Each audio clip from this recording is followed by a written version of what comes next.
시청자 여러분 안녕하십니까. 오는 17일 첫 방송을 앞두고 있는 한겨레 라이브 진행자 김보엽입니다. 저희가 첫 방송에 앞서서 특별한 프로그램을 마련했습니다. 요새 남북관계, 북미관계 보시면 많이 답답하시죠. 문재인 대통령과 김정은 북한 국무위원장이 만나서 판문점 선언, 평양 선언에 합의한 것이 지난해입니다. 그런데 벌써 아주 오래전 일처럼 느껴집니다. 그리고 김 위원장과 도널드 트럼프 미국 대통령이 베트남 하노이에서 만난 때가 불과 4개월 전입니다. 한반도 비핵화와 평화 정착이 빠른 속도로 진행되는가 싶었는데 평화로 가는 길은 여전히 멀어 보입니다. 그래서 한겨레 라이브가 사단법인 동북아 평화경제협회와 함께 오늘 포럼을 만들었습니다. 한반도 평화의 길 어디까지 왔나를 살펴보려 합니다. 예, 먼저 같이 얘기를 나눌 패널을 소개해 드리겠습니다. 이종석 전 통일부 장관입니다. 예, 안녕하세요. 반갑습니다. 하노이 회담 때만 해도 전화드리기 민망할 정도로 바쁘셨는데 지금은 좀 괜찮으십니까? 예, 요즘은 뭐 강의 이런 거 아주 바쁘고요. 예. 아무래도 뭐 현안이 많이 진행이 안 되고 있어서 예. 그런 쪽에서는 조금 한가해집니다. 네, 그리고 북한 문제 전문가 이정철 교수님 모셨습니다. 이 교수님은 북한 정치와 경제가 전문 분야시죠? 네네. 예. 오늘 도움 말씀 많이 해주시고요. 그리고 끝에는 권혁철 한겨레 평화연구소 소장입니다. 평화연구소에서 무슨 일을 하시는지, 뭐 하는 곳인지 좀 알려주시겠어요? 네, 한겨레 평화연구소는 생긴 지가 10년이 넘었습니다. 초대 소장은 지금 통일부 장관 맡고 계신 김현철 장관이셨고요. 한겨레 평화연구소는 이름처럼 한겨레에서 평화를 연구하는 연구소인데요.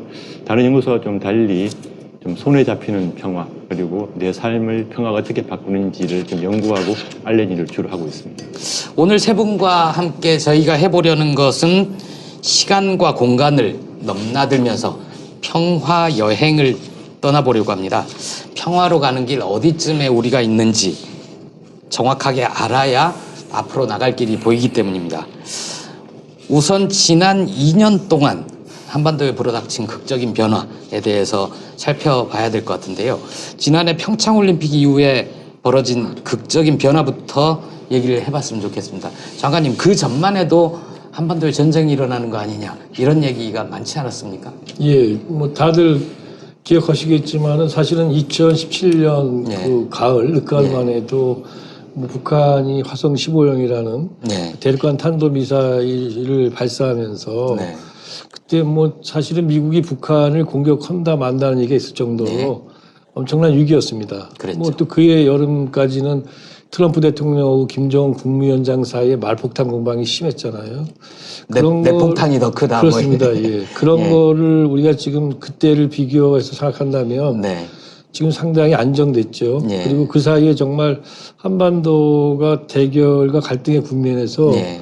평화 국면으로의 진전이 꽤 있었습니다. 예. 뭐 아주 상징적으로 아시는 것처럼 그동안 어떤 북한의 어떤 도발 예. 그리고 그걸로 인해서 한반도가 굉장히 불안했는데 도발의 가장 그 지표가 됐던 것들이 북한의 핵실험, 그 다음에 장거리 미사일 시험 발사 아니었습니까? 예. 이 두 개가 다 중단이 됐잖아요. 그랬죠. 거기다가 뭐 아주 상징적으로 우리가 GP 철거도 있었습니다만은 예. 시범 철거지만은 그 남북한 간의 휴전선과 NLL 선상에서의 어떤 그 충돌을 원천적으로 방지하기 위한 조치들이 좀 있었단 말이죠. 군사합의 예. 말씀이시죠? 그래서 이런 것들은 과거 어느 때도 보기 어려웠던 것이었고 더욱이 미국과 북한이 서로 간의 적대 관계를 해소하고자 하는 합의를 양 지도자가 받고 예. 물론 남북한 간의 지도자 간에도 또한 똑같은 합의를 같이 보지 않았습니까? 그러다 보니까 한반도에서 그동안의 한반도의 이 냉전 구조, 예. 대결 구조의 가장 본질적 요소였던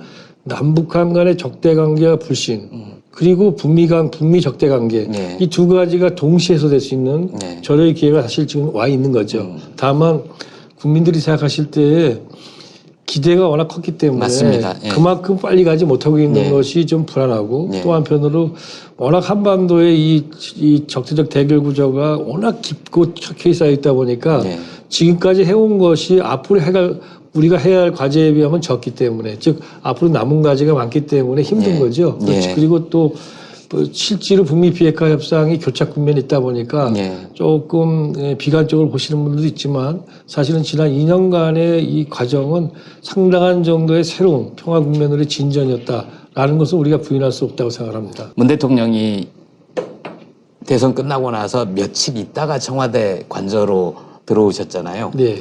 관저에서 주무신 첫날 새벽에 북한의 미사일 시험이 있었습니다. 그래서 취임 축하 미사일이냐 네. 뭐 이런 농담도 있을 정도였고요. 이 교수님은 지난 2년간의 변화 중에 가장 인상적인 장면이 있다면 어떤 걸 꼽으실 수 있을까요? 저는 이제 그 질문을 받을 때마다 예. 항상 2017년 12월 19일 예. 우리 대통령께서 그 평창 가는 기차에서 예.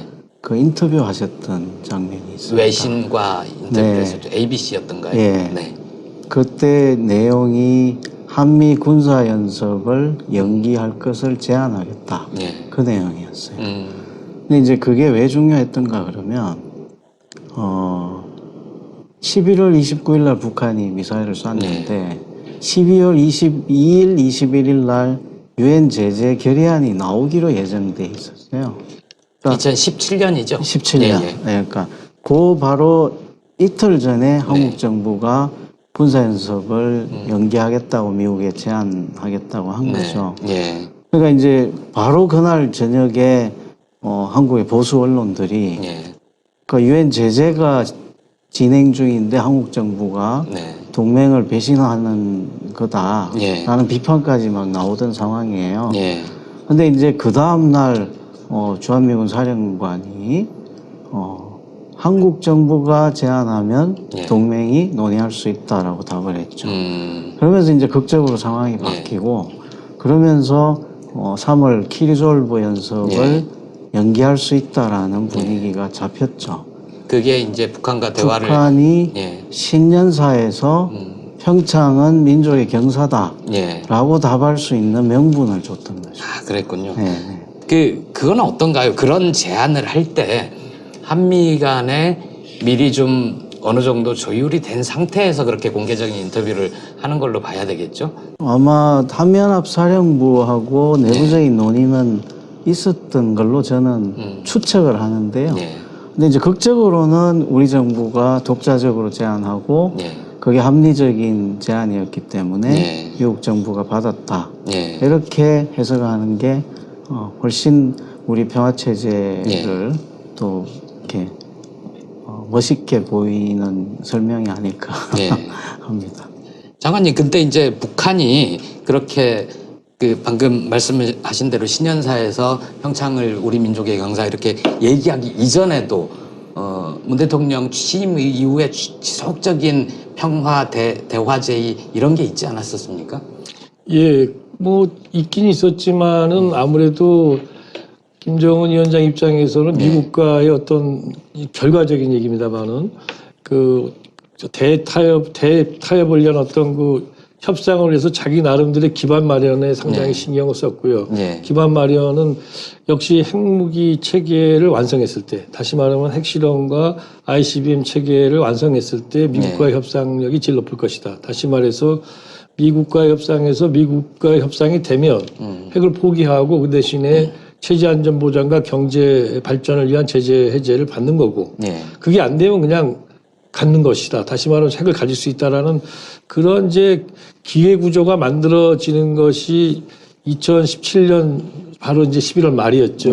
그러다 보니까 그 전까지 북한이 뭐 문재인 정부에 대해서 특별하게 신경을 써가지고 대화를 갖다 제안하고 대화할 생각은 사실 별로 없었다. 왜냐하면 그때까지는 이제 끊임없이 긴장을 고조시키면서 핵실험과 미사일 발사를 갖다가 아주 다발적으로 하지 않았습니까? 그리고 이제 그것이 결론이 난 것이 북한 쪽, 우리 쪽의 전문가들은 아직도 북한이 다육간 탄도미사일, 즉 ICBM 발사 실험은 뭐 한두 번은 더 해야지 완성됐다 안 됐다를 갖다 얘기할 수 있다라고 얘기했지만 어떤 북한은 완성을 선언했죠, ICBM. 그때까지는 아마 대화보다는 역시 이제 오로지 한 길, 다시 말하면 핵무력 완성이라는 그들의 그 명제에 몰두했다 이렇게 볼 수 있을 것 같습니다.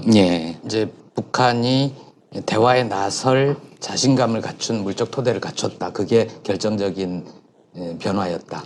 예, 그 시기에 결국은 우리가 사실은 북한 김정은 위원장이 어떻게 보면은 정말 뭐 국내외에서 그에 대한 표현이 거의 뭐 미치광이 그다음에 좀 호전광 뭐 이렇게 될 정도로 또 표현할 정도로 굉장히 그야말로 그 짧은 시간에 실험도 여러 차례 하고 ICBM 시험 발사도 여러 차례 하면서 이게 어디로 이걸 몰고 가려고 이 사람이 이러는가 했는데 결국 이제 그런 것들은 미국과의 어쨌든 간에 비핵화 담판에 필요한 자기 조건, 자기의 안보적 물적 조건을 갖추는 것이었고 그때까지는 사실은 남북 대화가 의미 있게 되기 좀 어려웠던 측면이 있어서 그런 것들이 실제 작용하는 바람에 문재인 대통령님 취임한 다음에 초기에는 현실적으로 남북 대화가 뭐 우리가 제안을 해도 어려웠고 상대방도 거기에 대해서 응하지 않았던 거 아닌가 이렇게 생각이 됩니다. 그 판문점 선언과 6.12 싱가포르 북미 정상회담 내용부터 좀 살펴보고 싶은데요. 당시에 이제 한반도 비핵화를 통한 평화 정착에 합의를 한 거 아닙니까? 대단히 의미 있는 합의였지만 여전히 정말 한반도에서 비핵화가 가능할까? 여기에 의문을 제기하는 분들도 있고요.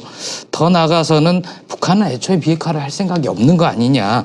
따라서 이후에 진행된 남북 정상회담이나 북미 정상회담은 다 위장 평화 공세로 볼 수밖에 없다. 이런 주장도 있지 않습니까? 문제는 우리가 이 북한 비핵화 문제를 볼 때는 북한의 김정은 위원장이 비핵화에 대해서 나 지금 이제 비핵화 하겠습니다. 그러니까 경제 제재 해제해 주세요. 체제 안전 모양해 주세요. 이렇게 나온 게 아닙니다. 지금 문제는 미국이 북한에 대해서 적대시 정책을 포기하고 군사적인 위협을 가하지 않는다면 그러면 나는 핵을 포기할 용기가 있다 이렇게 얘기했다는 거죠. 다시 말하면은 조건부 비핵화이기 때문에 현재 이 북한이 비핵화하느냐 마느냐 하는 것은 김정은 위원장은 뭐 경제적인 고도 성장을 위해서 경제 발전을 위해서 비핵화를 할 용의를 밝힌 겁니다, 사실. 그렇지만 그것은 어쨌든 간에 미국과 조건이 합의가 돼야 되는 거잖아요. 그런 점에서 비핵화가 될 수 있다, 못 된다, 안 될 거다, 이거는 누구도 예측 못 하지만 분명한 것은 김정은이 지금 이 시점에서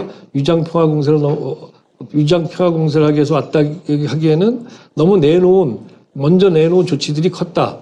그 다음에 북한의 지금 사회 움직임을 보면은 북한이 군사주의에서 실제로 경제 건설 집중으로 경제주의로 국가 발전 노선을 바꾸고 거기에 따라서 지금 전체 사회가 변화되고 있는 걸 우리가 보고 있습니다. 이런 것들도 위장 평화 공세는 아닐 것이다. 그렇지만 미국과 북한 사이의 조건이 맞아야 되는 거지. 위장 평화 공세가 아니라 그래서 무조건 비핵화 협상이 성공할 수 있는 건 아니다.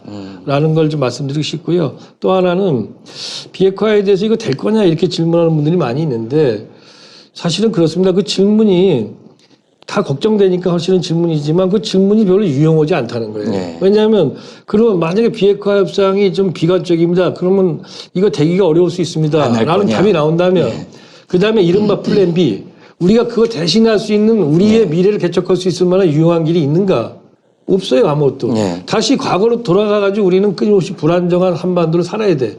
그런 의미에서 본다면은 사실은 지금 우리는 이 좋은 기회를 맞이해서 사실 온 국민이 총력을 다해서 비핵화 협상을 위해서 어떻게 할 것인가에 대해서 머리를 맞대야 되는 게 맞지.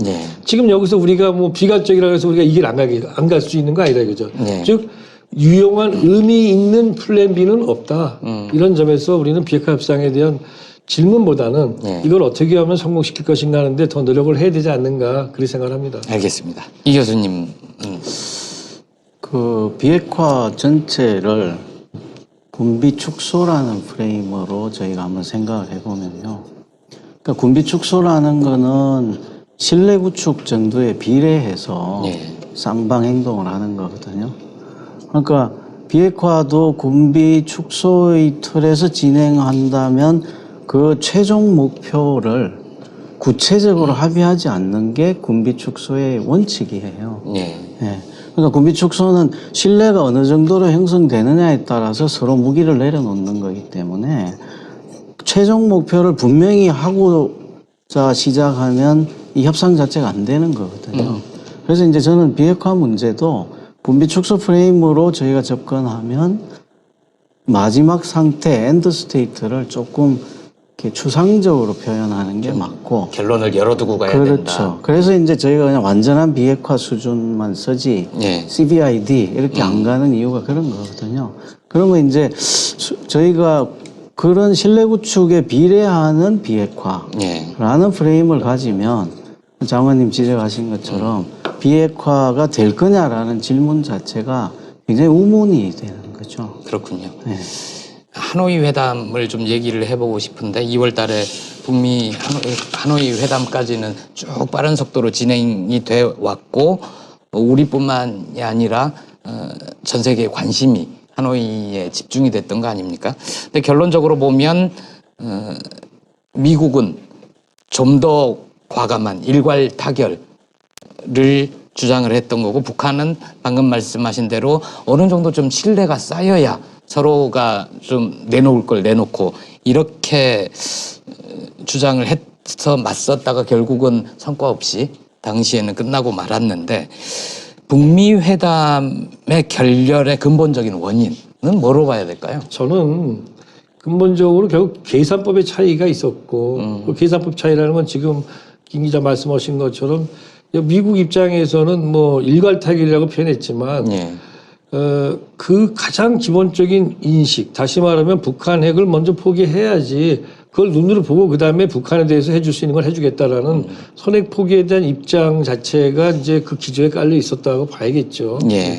그리고 북한 입장에서는 지금도 말씀하신 것처럼 이제 신뢰 구축이라는 이름으로 표현되어 있는데 우리가 미국에 대해서 비핵화 조치를 갖다가 뭐 예를 들어서 한 열만큼 해주면 너희도 그 열에 해당되는 만큼의 제재 완화를 해줘야 된다라는 이른바 서로 상응하는 즉 서로 간에 동시적인 그런 행동 조치를 취해야 된다 단계적으로 이런 것이 이제 갈라진 건데 그걸 가지고 서로 절충도 제대로 안 한 것 같아요. 그거는 아마 이제 그 당시 미국의 정치적 요소들이 트럼프에게 이 판을 갖다 깨는 게 낫겠다라고 해서 그랬다는 것인데요. 당시에 국내적인 이슈가 많았던 거죠. 이런 것들을 다 종합해 보면 결국 결론은 불신이다.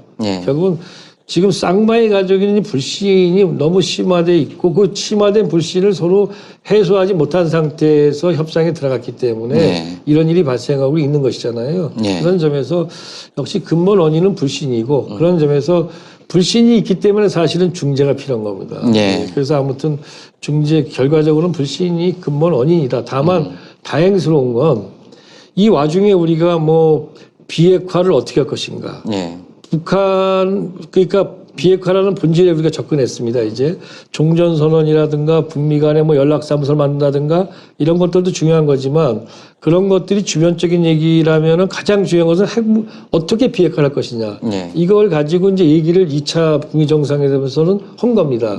그리고 여기에 대한 대응 대가로서 북한이 아주 솔직한 얘기를 했습니다. 체제 안전 보장이 아니라 제재 완화 해제 문제를 얘기했어요. 이게 북한의 속내고.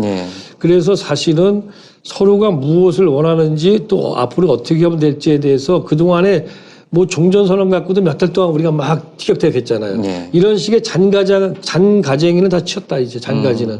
그래서 본질적인 문제로서의 비핵화와 그 반대급부로서 무엇을 줄 것인가가 이제 남아있는 거다라는 점에서 어쨌든 간에 의제가 명료화됐다는 점은 우리가 앞으로 문제를 풀어가는데 그래도 이번 2차 북미 정상회담이 도움을 줬다고 생각을 합니다. 교수님 보기에는 그 다음 회담을 이어가기 전에라도 이어가려면 이런 불신들이 좀 해소돼야 될 것 같은데요. 어떻게 보십니까? 그러니까 사실 이번 하노이 회담이 성사되는 결정적인 계기가 9.19 남북 정상회담에서 우리 대통령께서 이제 북한을 설득하고 또 미국을 설득하고 한 과정이 있었잖아요. 그때 이제 제기된 게 영변 해체론이에요. 근데 이제 이번 회담을 딱 막상 시작했는데 두 가지 쟁점이 이제 생겼죠. 영변 해체라고 하는데 영변 해체에 대해서 어느 시설을 몇 개, 어느 지역까지 이게 이제 서로 분명하지 않았던 거예요. 이제 그거를 논의하기에는 하루 반이라는 시간이 굉장히 짧았던 거고요. 그래서 미완의 혁명이다라고 양측이 이제 얘기하는 게 있고요. 두 번째는 한 가지 더 이용호 회장이 기자회견에서 한 가지들을 미국이 고집했다는 건데 그 부분은 대체로 지금은 미국이 북한의 비핵화의 총괄 프로세스를 네. 이렇게 프로그램으로 만들자라고 제안을 했던 것 같아요. 그게 구체적인 로드맵을 만들겠죠. 네. 그러면 그거는 엔드 스테이트와 로드맵을 다 포함하는 합의서를 만들자는 거죠. 근데 네. 제가 아까 말씀드렸지만 군축 합의라는 게 종착지를 구체화하자고 할수록 합의가 어려워지는 거거든요. 근데 미국이 처음부터 너무 네. 구체적인 최종 상태를 분명하게 하자. 네. 그리고 그 단계를 아주 구체적으로 가자. 이렇게 이제 접근했기 때문에 네. 북한 입장에서는 이게 선비핵화 논리하고 뭐가 다르냐. 이렇게 이제 반발을 한 거죠. 그래서 그 두 가지 문제가 있는데 저는 개인적으로는 영변 지역의 범주에 대해서는 네. 마지막 순간에 서로 논의가 좀 오갔던 것 같아요. 그래서 CNN 보도에서 이제 네. 최선희 부장이 와서 영변에 대한 범주를 분명히 얘기를 했다. 네. 여기까지 이제 알려졌죠. 하노이 회담이 결렬된 뒤에도 이 서로 정치적인 공방이 있긴 했어요. 아주 명쾌하게 드러나진 않았지만 서로 탓을 하면서 우리는 여기까지 가려고 했는데 쟤네가 이렇게 했다. 뭐 이런 식으로 날선 비판을 서로 주고받기는 했지만 특이하게도 북미 양 정상은 서로에 대한 비난을 좀 자제하기도 하고 어떻게든 대화를 좀 끌어가 보겠다는 의지를 밝히기도 하지 않았습니까? 앞으로 그러면은 하노이에서는 결렬이 됐지만 그 하노이 회담이 결렬된 근본 문제인 불신 문제에 좀 진전이 있다면 3차 회담으로 이어질 가능성이 있을까요? 예, 뭐 3차 북미 정상회담 가능성은 있다고 생각을 합니다. 다만 이제 서로 북한이나 미국이나 이제 입장이 조금씩 바뀌어야 되는데 네. 일단 지금 다행스러운 거는 북한에서 김정은 위원장이 연말까지 자기가 북미 정상회담 관련해서 기다리고 네. 미국의 태도의 변화 기다리겠다고 했어요. 그때 최고인민회의에 예, 4월 12일 날 최고인민회의 시정연설에서 얘기를 했는데요. 네. 그때 얘기하면서 김정은 위원장이 미국의 이른바 선핵 포기, 네. 선핵 포기를 주장하는 거에 대해서는 받아들일 수 없다라고 명령했어요. 그리고 그것은 사실은 미국도 알고 있고 일반적으로 우리 같은 전문가들이 다 그렇게 생각하잖아요. 북한 보고 먼저 핵 포기하라 그러면 북한이 포기하겠어요. 그래서 다시 대화를 하려면 예. 하노이 때처럼 하면 안 하겠다 뭐 이런 얘기. 예, 그러다 보니까 그건 어느 정도는 이제 이 미국도 어느 정도는 알고 있지만 그렇게 얘기를 했기 때문에 미국이 그때 그렇지만 하노이에서는 선행 포기적인 그런 인상을 줬기 때문에 그런 얘기를 했잖아요. 근데 그 4월 10일 시정연설에서 김정은 위원장이 또 최근에 나온 그 외무성 대변인 담화도 마찬가지고요. 한 얘기들이 뭐냐면 그리고 북한이 자기들이 요구하는 자기들이 주장하는 이 문제 즉 미국과의 비핵화에 대한 방법론을 제시하고 있지 않습니다. 즉 무엇이 안 된다. 즉 선핵 포기 같은 얘기하면 그건 안 된다고만 얘기하고 있지. 네. 미국에게 어떤 얘기를 하냐면 미국 너희와 우리 북한이 즉 미국과 북한이 서로 합리적으로 서로에게 이익이 되는 합리적인 방안을 너희들이 내놔라. 그럼 우리가 한번 해볼 수 있다라고 해서 방안을 열어놨어요. 예. 즉 자기가 어떤 안을 주장했다면 사실 좀 어려울 수 있습니다. 그 점에서 반드시 이렇게 해야 된다. 그건 아닙니다. 예. 아니고. 그러니까 안 되는 것 하나만 얘기를 하는 거죠. 선핵포기 같은 얘기 하지 마라라고 하면서 그래서 나름대로 좀 공간은 열렸습니다. 그리고 사실은 어떻게 그러면 이 길로 갈 수 있을 거냐 하는 건데 미국 입장에서는 안 될 거를 분명하게 사실은 이제 인지하고 또 그걸 명백히 할 필요가 있는 것이 북한 보고 선핵 포기하면 안 될 거 아니에요. 또 하나는 빅딜. 말은 좋습니다. 일괄타결. 우리도 그걸 해보려고 여러 가지 뭐 그림도 그려보고 그럽니다만은 그렇지 않고 엄청난 핵 문제를 한꺼번에 해결은 안 되잖아요. 그러다 보니까 그러한 기본적인 생각은 있어도 그게 현실에서 안 된다는 걸 미국이 인정하는 것. 이게 하나라면 북한 입장에서는 이번에 영변 핵시설 전체를 포기할 수 있다고 그랬습니다. 그리고 미국의 전문가들이 들어와서 봐라 좋다. 검증해라. 사찰하라는 얘기죠. 그렇다면 그러나 중요한 거는 이 정도를 가지고 트럼프 대통령은 이걸 받을 수도 있어요. 그러나 지금 김정은 위원장한테 중요한 건 트럼프 대통령의 의지가 아닙니다. 트럼프 대통령이 어떠한 좋은 합의를 하고 가도 김정은 위원장하고 워싱턴으로 돌아가면 트럼프의 그런 합의를 반대할 충만한 의지를 갖고 있는 그 워싱턴 조야, 즉 정치인들이나 언론인들, 이들을 최소한 설득을 못해도 이들과 논쟁할 수 있는 선물을 줘야 되는데 그 외 지역의 핵과 ICBM 관련된 시설을 포기하는 거는 가능하거든요. 왜? 그걸 다 포기했다. 그런 핵시설이나 ICBM 시설을 다 포기해도 존재하는 핵무기와 존재하는 ICBM은 있는 거 아닙니까? 북한이. 그러다 보니까 좀 더 크게 틀을 짜가지고 나름대로 북한이 비핵화 조치에 대한 그런 아이디어를 만든다면 아마 미국 조야에서도 지난번에 북한에서 제기한 2016년 3월 이후에 있었던 제재와 관련돼서 북한의 민수경제 부분을 갖다가 제재한 부분을 해제해달라 이런 것과 교환할 수도 있을 거예요. 그래서 그러다 보니까 조금 지금 우리가 아주 비관적이지 않습니다. 다시 말해서 북한도 이미 어느 정도 열어놨고 그다음에 미국도 사실은 뭐 트럼프 대통령이 북한에서 나온 얘기지만 스냅백 다시 말하면 북한에 대해서 제재 일부를 갖다가 해제해 주는데 북한이 만약에 그럼에도 불구하고 비핵화 조치를 갖다가 이행하지 않으면 다시 제재를 가하는 이런 스냅백 조치는 어떠냐라는 말을 지금 트럼프가 했다는 거잖아요. 이 얘기는 상당히 중요한 요소가 됩니다. 그래서 이런 것들을 잘 절충을 한다면 길은 있다. 다만 그건 서로 간에 절충하고 상대와 내가 합의했을 때는 지킬 것이다라는 신뢰가 필요하고 그다음에 절충을 만들어줄 수 있는 어떤 아이디어가 될지 모르겠습니다만은 창의적인 절충 아이디어를 만드는 건 누구냐. 그게 바로 한국 정부가 중재자로서 해야 될 역할로 남아있는 것이라고 생각합니다. 한국 정부의 역할이 매우 중요하다 이런 말씀이시죠. 이 교수님은 어떻게 보십니까? 지난 이제 한미 정상회담에서 저는 굉장히 중요한 몇 가지 단어를 끌어냈다고 봐요. 그러니까 스몰 딜은 안 된다는 미국의 분위기인데 트럼프 대통령 입으로 스텝 바이 스텝이라는 단어를 3번 정도 쓰게 그게 단계적 했거든요. 아닙니까? 그렇죠. 그러니까 사실은 스몰 딜이라는 게 그 단계적 방식들을 하나씩 가자는 건데 그 대통령 입에서 직접 스텝 바이 스텝이라는 단어를 끄집어낸 거는 장관님 얘기하신 것처럼 다음 협상의 방향을 저희가 이제 볼 수 있게 하는 굉장히 중요한 조치였고요. 두 번째는 핵무기 해체가 비핵화다라고 이렇게 트럼프 대통령이 연결을 시켰어요. 근데 이제 하노이 때는 모든 탄도미사일, 북한의 생화학 무기, 여기까지 다 볼턴 보좌관이 요구했다는 거거든요. 근데 이제 북한의 비핵화가 핵무기 해체를 목표로 한다라고 트럼프 대통령이 얘기함으로 해가지고 그 엔드 스테이트를 굉장히 좁혀 놓은 거죠. 이것도 이제 저희가 협상을 만들어 나갈 수 있는 조건을 하노이 회담에서보다는 훨씬 좁게 만들어 놓은 거죠.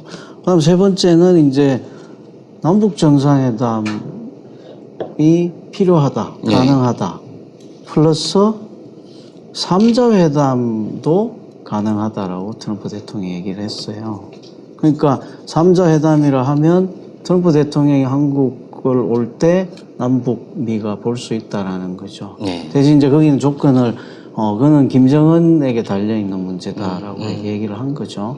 뭐 어쨌든 이런 남북 정상회담의 필요성을 역설하고 남북미 회담의 가능성을 얘기를 함으로 해가지고 한국 정부가 할 수 있는 역할의 폭이 넓어진 거죠. 그렇군요. 저는 이 세 가지가 한미 정상회담에서 만든 굉장히 중요한 성과인데 다만 이제 지금 북쪽 사정 때문에 남북 관계가 진전되고 있지 않아서 이게 지금 실행 단계로 못 들어가고 있는 게 좀 아쉽다는 거죠. 권혁철 소장님은 뭐 추가 질문이나 더 덧붙이실 견해는 없으신지요? 이종석 장관님 좀 긍정적인 요소를 말씀해 주셨는데요. 저도 동의하되 이제 기본적으로 앞으로 시간과의 싸움이 되지 않겠나라는 생각을 갖고 있습니다. 다 아시는 것처럼 김정은 위원장이 시정연설에서 올 연말까지 협상 시한을 얘기했고요. 미국 정치 일정을 감안하더라도 내년 초가 되면 이제 미국 대선 후보들이 이제 선정되면서 본격화되면 미국 정치는 아마 대선의 모든 이슈가 블랙홀처럼 빠져들기 마련일 테고요.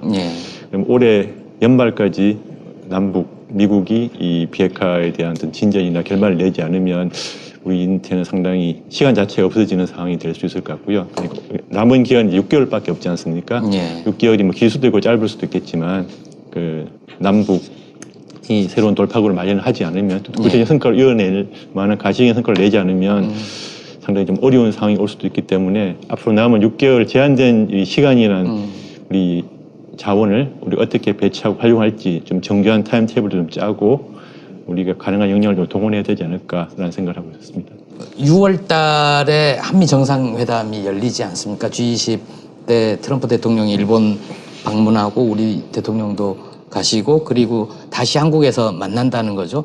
한미 정상회담이 예정돼 있어서 그때 주요 이슈 중에 하나가 북미 회담을 다시 어떻게 가져갈 수 있을 것인가 이런 게 될 것 같은데요. 그래서 그러면 이 트럼프 대통령과 문 대통령이 마주 앉기 전에 두 분 말씀하신 대로 한국 정부의 역할, 문 대통령의 중재자 역할, 촉진자 역할 이런 게 필요한 건지 아니면 한미 정상회담에서 좀 풍성하게 얘기를 나눈 뒤에 남북 정상이 만나는 게 오히려 이 문제를 풀어가는 데 도움이 될지 어떻게 보십니까? 구슬이 세 마리라도 껴야 구슬이라고. 그렇죠. 바로 그런 요소들을 지금 못 깨고 있지 않습니까? 어려운 상황에서도 그런 요소들을 잘 하나로 배열해야 된다는 건데 못하고 있고 못하고 있는 이유 중에 하나는 그 양 불신하는 두 주체 사이를 연결할 수 있는 중재 역할이 또 상당히 잘 안 되고 있는 거예요, 사실은. 지금 어떤 기능 부전 상태에 있는 거죠. 작년에 비하면 그것이 기능이 잘 안 되고 있는 겁니다. 뭐 중재자라는 표현 자체에 대해서도 거부감을 갖는 분들도 있지만 중재자가 아니다. 한국 당사자다. 뭐 이런 정부는 당연히 핵 문제의 당사자입니다. 근데 전 늘 그런 얘기를 하는데 예컨대 어떤 일의 당사자가 3명일 때 그중에서 A, B, C가 있는데 A, B가 서로 의견이 달라요. 해법에 대해서 막. 그러면 C가 A, B 두 사람을 거중조정합니다. 그럼 중재자가 되는 겁니다. 다시 말하면 또 당사자가 어느 때는 중재자가 되는 거고 바로 그런 의미에서 한국 정부의 중재 역할이 좀 아주 필요한 겁니다. 남북미 속에서.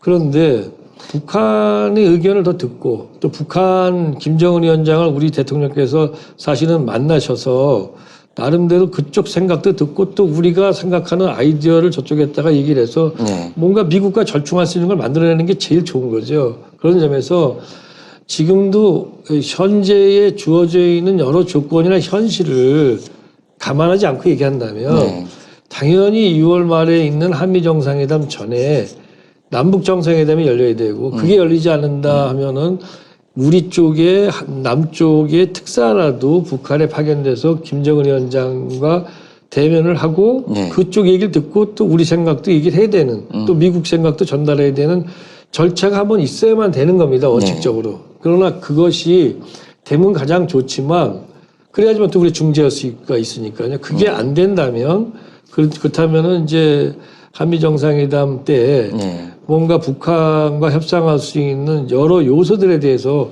보다 과감한 조치들을 할 수 있는 협의. 근데 그걸 위해서 우리가 항상 뭐 한미 공조를 얘기하면서 협의만 얘기하지만 사실은 미국과 우리가 북한을 보는 인식이 똑같지는 않습니다. 그리고 한편으로 미국이라는 나라는 인공위성을 통해서 가장 정밀하게 북한의 핵미사일과 관련된 전력을 관찰하는 그런 아주 정밀한 나라지만 북한의 김정은 위원장이 어떤 생각을 가졌는지 북한이 지금 어떤 쪽으로 나아가고 있는지는 심리적, 문화적, 경제적 상황을 아는 거는 우리만 못해요.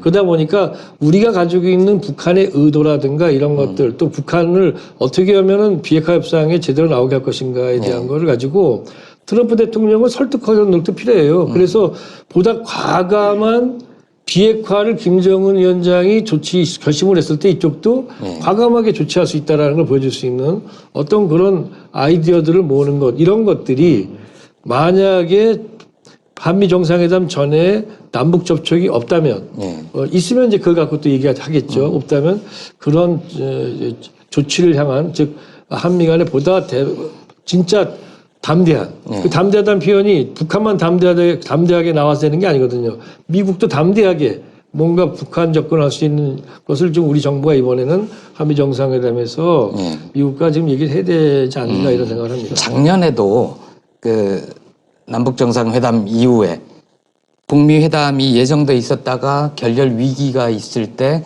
남북 정상이 5월 달에 따로 뭐 의전 절차 과감히 생략하고 판문점에서 2차 회담을 했던 거 아닙니까? 그때 뭔가 결정적인 돌파구를 마련하고 그랬던 경험도 있으니까 그렇습니다. 예. 남북 정상회담 막 복잡하게 하려면 힘드니까 그렇게 두 정상이 격의 없이 만나서 좀 대화를 하는 것도 이 시점에서 꽤 필요한 방법인 것 같습니다. 다만 그 방법으로 가는데 한 가지 문제가 있는 겁니다. 네. 북한이 남쪽을 중재자로 인정하고 남쪽에 대한 존재를 미국과 협상해서 아주 중요한 자신들도 도울 수 있다. 물론 미국에게 도움되고 북한에게 도움되는 걸 우리가 만드는 거지만 이런 생각에 대한 믿음이 좀 약화돼 있다. 그 약화되어 있는 이유가 뭐냐면 우리 중재 역량에 대해서 북한이 일정한 의심을 갖고 있는데 그것이 남북 관계에서 발전이 안 되고 남북 관계에 대한 북한의 불만이 사실은 한국 정부의 북한에 대한 말발을 지금 약화시키고 있다. 이것 때문에 사실은 지금 남북한 간에 제대로 대화가 안 되고 있어서 그 지점을 뚫고 나가야 되는 숙제를 갖고 있습니다. 교수님은 어떻게 보십니까? 당연히 남북 정상회담이 원포인트 정상회담이 있고 북미 정상회담을 해야만 그 북미 정상회담이 남북미 3자 회담이 될 수 있는 분위기가 되겠죠. 그러니까 애초에는 아마 정부에서 이 트럼프 대통령이 꼭 한국을 오게 한 것은 남북미 3자 회담을 아마 염두에 많이 뒀던 것 같아요. 근데 이제 그동안에 남북 관계가 지금 북한 내부 사정 등등으로 진척이 안 돼서 그게 조금 아쉬운 상황이 됐는데요. 문제는 지금 이제 그 와이즈 어니스트호가 있습니다. 미국 측에서 이제 화물선을 억류해가지고 그거를 폐기할 가능성이 많은데요. 장관님 너무 잘 아시겠지만 우리 BDA 생각이 그대로 나잖아요. 뱅크 델타 방코 델타 아시아. 방코 델타 아시아. 북한이 지금 수순이 지금 이 와이즈 어니스트호를 딱 BDA와 같이 만들어 가고자 하는 인상이 좀 있어요. 확실하진 않지만 그렇게 되면 이제 이게 계속 대화의 걸림돌로 될 가능성이 있는데요. 어떻게든 간에 한미 정부에서 이 문제를 좀 풀어내는 모습들을 보여야 북한을 좀 달랠 수 있지 않겠느냐 이런 거고요. 그게 안 된다면 그 화물선을 억류한 시점도 되게 좀 미묘했죠. 4월이죠. 그러니까 북측에서 이 발사체를 발사한 직후 했는데 그 당시에 이제 한미 그 전략회의도 전개되는 시점이었죠. 그래서 여러 가지로 노력을 많이 앞으로 해야 될 것 같고요. 이 문제가 걸림돌이 장기적으로 되면 아마 심각한 상황이 될 것 같으니 빠른 시일 내에 이 문제를 해결할 수 있는 묘안을 좀 냈으면 합니다. 그 북쪽에서 보기에는 문재인 대통령이 미덥지 않은 섭섭한 서운한 이런 것도 좀 있는 것 같아요. 그래서 좀 굉장히 거친 언사도 나오지 않았었습니까? 그러니까 그 부분을 저는 이제 생각을 해보면 작년 9월하고 올해 4월을 비교를 한번 해볼 필요가 있을 것 같아요. 그러니까 작년 8월 말에 폼페이오 방북을 트럼프 대통령이 취소하거든요. 그러니까 북미 회담이 그때 이제 결렬된 거죠, 사실상. 근데 우리 대통령께서 남북 정상회담을 강행을 했어요. 그래서 9.19 합의를 만든 거거든요. 그러니까 그때 폼페이오가 우리 정부의 폼페이오 국무장관이 우리 정부의 군사 합의서에 대한 항의도 하고 이랬던 거죠. 강영화 장관한테 전화했다는 거죠. 근데 이제 북측이 보기에는 한국이 북미 회담이 결렬됐는데 예정대로 남북 정상회담을 하는구나.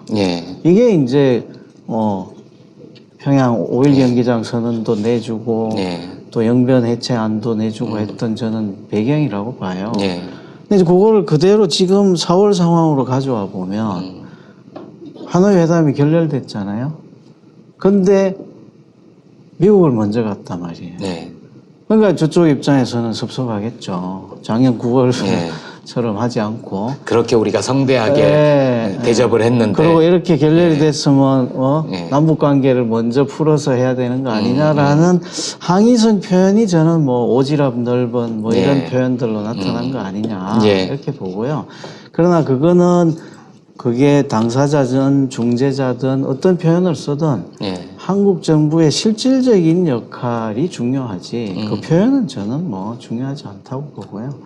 그 점에서 한국 정부가 앞으로 이제 와이저니스트호 같은 이런 실질적인 문제들에 어떤 영향을 보이느냐가 북한을 이제 변화시키는 동력 아니겠느냐. 그 이 교수 말씀이 이제 대체로 다 동일하는데 한 가지 한국 정부가 실제로 좀 북한이 한국 정부에 대해서 그 여러 가지 그 좀 불신 같은 걸 지금 많이 나타내고 있고 그것이 북한도 워낙 지금 한국 정부의 중재의 필요성을 느끼고 있기 때문에 또 뭐 그런 불만에도 불구하고 풀릴 수 있는 가능성도 있다고 생각을 합니다. 그렇지만 근본적으로 지금 작년 사정과 지금 사정이 좀 달라져 있는 거는 분명하다. 다시 말하면 지난 1년의 시간을 경과하면서 북한이 두 가지 측면에서 남북관계에서 정리하고 있습니다. 일단은 하나는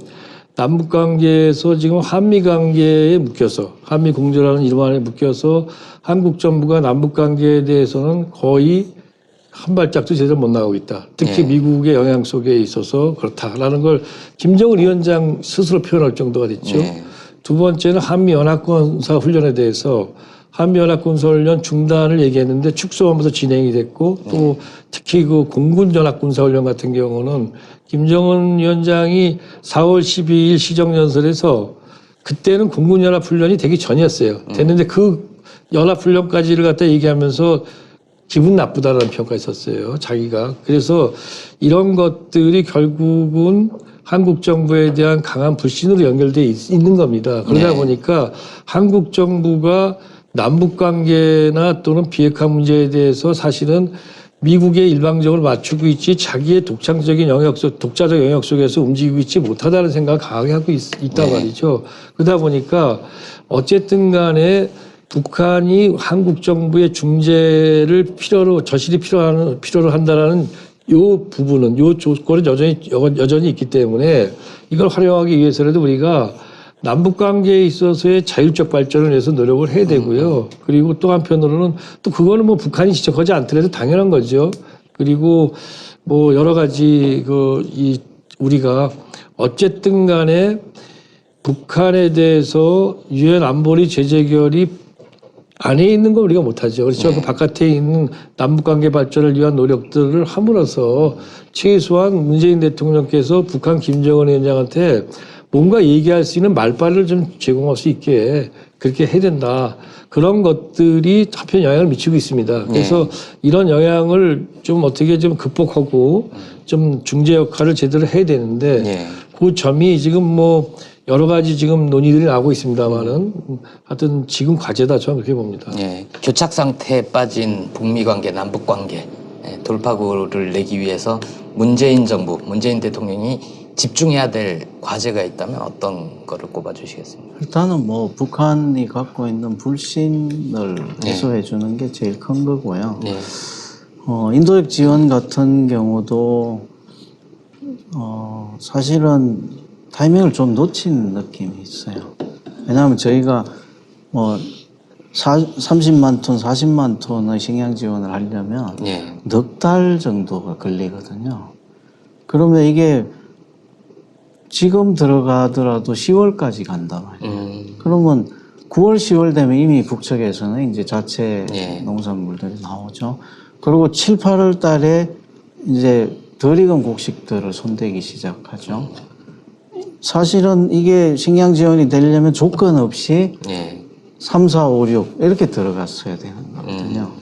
그러니까 타이밍을 놓치니 북측 입장에서는 우리 정부에 대한 불신이 계속 쌓이는. 사실 작년에도 800만 달러인가요? 그것도 그렇죠. 대북 지원 이미 예산을 확보해 놓고도 좀 미국 눈치 보면서 집행하지 못한 그런 것도 있지 않았어요? 의료 지원도 그랬고. 타임플러도 못 갔죠.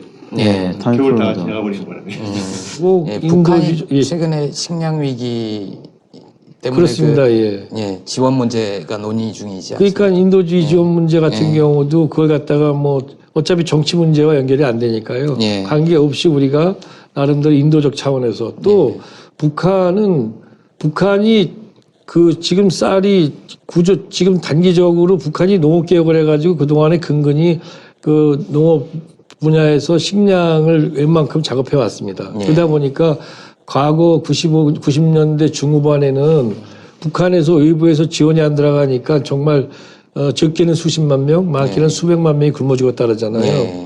최근에 4, 5년 사이에도 북한에 대한 외부에서의 식량 지원이나 뭐 이런 거는 인도주의적 지원도 거의 없었고, 그 다음에 북한의 수입도 거의 없었어요. 예. 그럼에도 불구하고 북한이 식량난을 극심하게 겪지 않았던 거는 내부의 농업개혁이 이루어졌거든요. 그런데 문제는 이제 작년 같은 경우는 워낙 이제 그 극심한 기후 조건의 그 악화로 인해 가지고 지금 상당한 식량난이 있는데 이 북한이 만약에 우리가 식량 지원을 하지 않았다 해가지고 그 비핵화에 나오거나 이러지 않습니다. 그건 전 상관이 없어요. 그렇기 때문에 오히려 이럴 때 우리가 인도주의적 차원에서 과감하게 식량을 지원함으로써 우리가 나름대로 할 걸 한다라는 걸 보여주면 뭐 조건 없이 하면은 그런 것들이 바로 우리가 나름대로 인도주의 대의에도 도움이 되지만 또 한편으로 우리 정부가 북한과 미국 사이에서 뭔가 창의적인 핵 문제를 푸는데 좀 중재 역할을 할 수 있지 않을까. 지금 핵 문제가 우리의 사활적인 이해가 걸려 있는 중대사 아닙니까? 그렇죠. 그런 점에서 이거에 집중하기 위해서 필요한 일이 있다면 뭐든지 해야 된다. 저는 그렇게 생각합니다. 지금도 뭐 의사는 상당히 북한에 대해서 대규모 인도주의 지원을 할 용의가 있는 것 같은데 여론 수렴이라는 이름으로 물론 그 좋은 겁니다. 그렇지만은 너무 시간을 많이 끌다 보니까 이 교수 말씀대로 타이밍이 있는 거잖아요.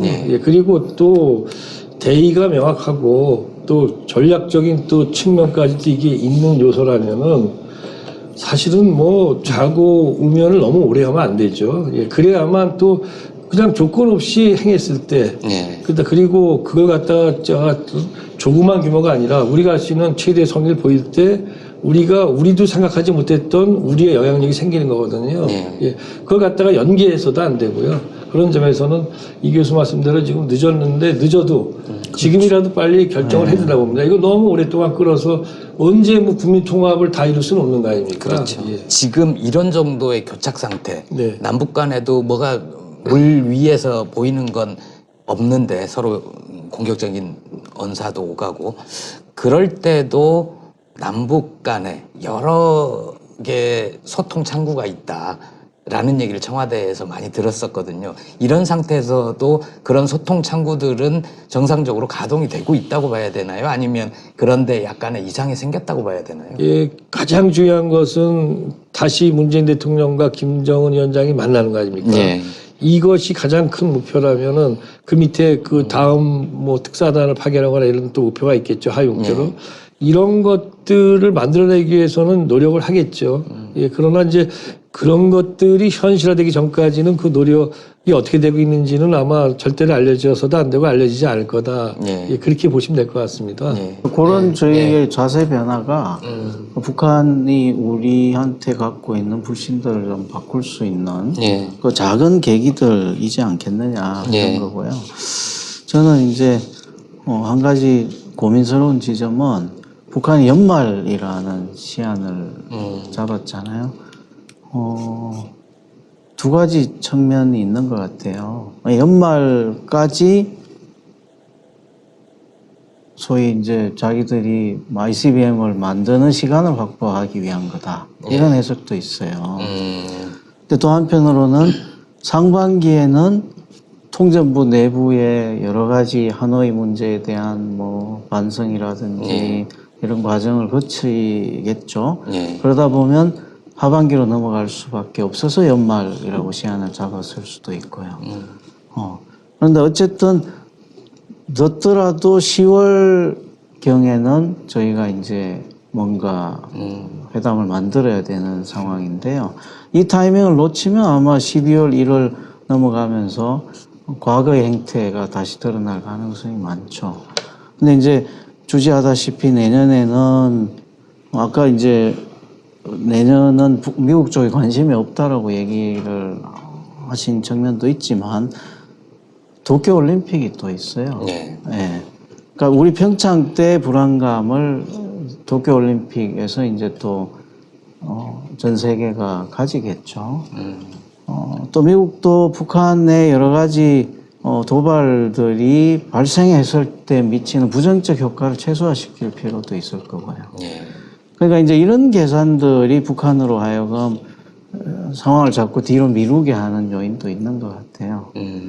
근데 이제 북한이 그런 생각을 하지 않게 네. 저희가 어떻게든 잘 설득하고 북한이 평화의 길을 이미 들어선 평화의 길에서 벗어나지 않게 인센티브를 주고 하는 그 프로그램을 한미 간에 잘 만들어서 원래 늦어도 10월까지는 3차 북미회담을 만들 수 있는 3차도 하노이에서 할까요? 그냥?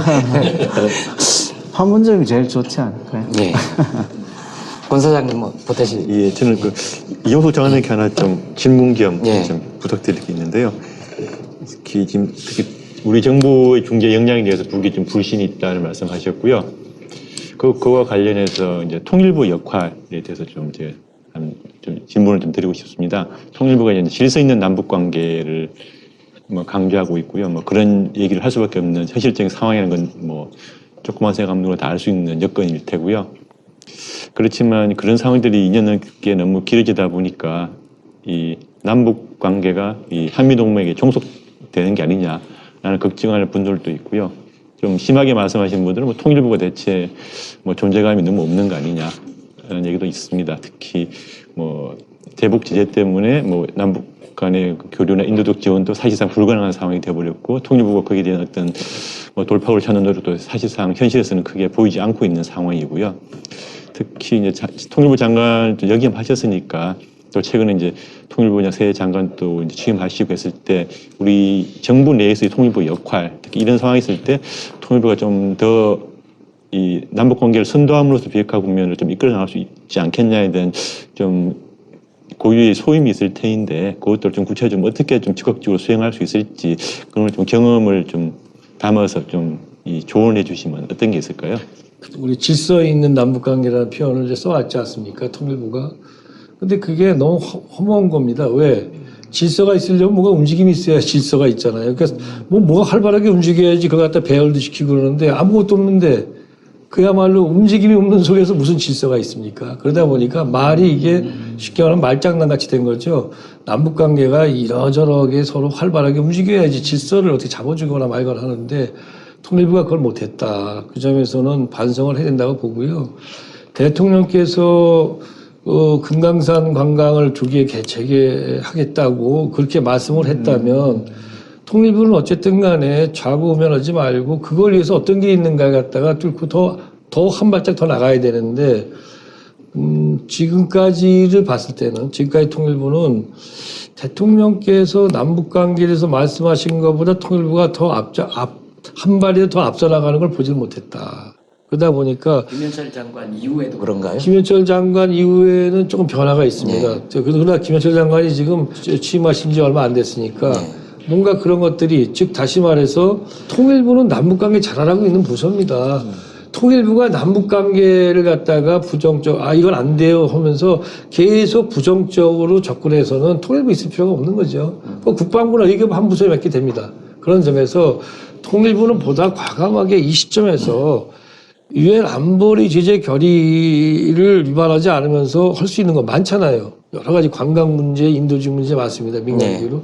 이런 것들을 어떻게 활발하게 하겠다고 함으로써 결국 우리가 남북관계도 진전시키고 한반도에서 평화도 진전시키고 작년 한 해에 우리의 경험은 남북관계를 우선 발전시킴으로써 남북관계 발전에 기반을 두고 북미관계도 발전하고 비핵화도 진전됐어요.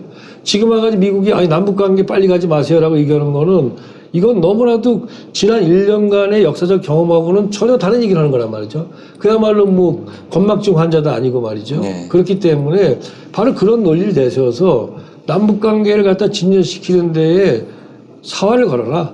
그리고 거기서 여러 가지 소리도 나겠죠. 잡음도 나오고 이런 것들이 났을 때 통일부가 살아있는 것이고 그때 가서 비로소 질서 있는 남북관계를 얘기해야 되는 거죠. 지금은 질서 있는 남북 관계를 말할 수 있는 상황이 그립다 이렇게 말할 수 있겠습니다. 결론적으로 제가 좀 요약을 해보자면 상황이 아주 낙관적이지는 않지만 그렇게 비관적이지도 않다. 하노이 회담을 통해서 의제들이 명료화됐고 조금 더 속된 표현을 쓰자면 서로 패를 좀 까놔서 이후에 대화가 진전될 발판을 마련해 놨다. 하지만 우리한테 주어진 시간이 많지는 않다. 올해 내에 특히 10월 안에 뭔가 가시적인 성과를 끌어내야 되고 그러기 위해서 북미 정상회담 재개를 위해서라도 한미 정상회담에 앞서 북미 정상이 좀 만났으면 좋겠다. 게다가 통일부가 좀 적극적으로 일을 많이 했으면 좋겠다. 이런 바람까지 기대까지 로 요약을 좀 할 수 있을 것 같고요. 사실 올해 4월 27일 1주년 기념식을 남북이 같이 못한 것은 전 몹시 안타까웠는데요. 그때 주제가 평화 길 아니었습니까?